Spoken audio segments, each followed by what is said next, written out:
And now for a look at stories making headlines around the world. The United States is engaging in a war of words with some of its closest allies just hours after they appear to show unity at the G7 summit in Canada over the weekend.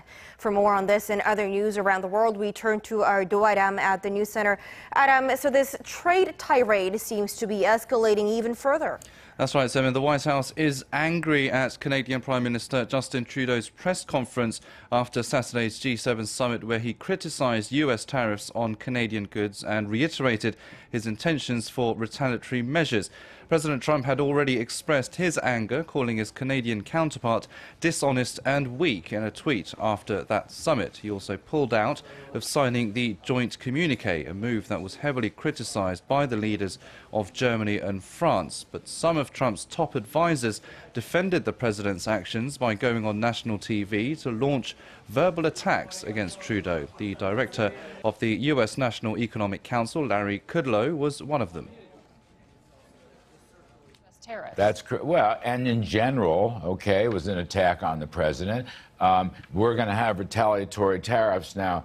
These are things that Prime Minister said before, basically, but he didn't say them before after a successful G7 communique where President Trump and the others all worked in good faith to put a statement together, which, by the way, almost nobody expected to happen.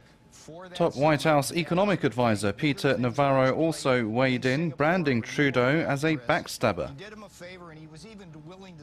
Chris, there's a special place in hell for any foreign leader that engages in bad faith diplomacy with President Donald J. Trump and then tries to stab him in the back on the way out the door.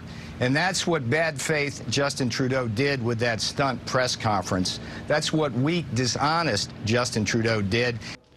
Canada's Foreign Minister Chrystia Freeland responded by saying the United States was the one insulting its ally. For me, what is insulting and what I object to very strongly is the illegal and unjustified imposition of tariffs on Canadian steel and aluminum.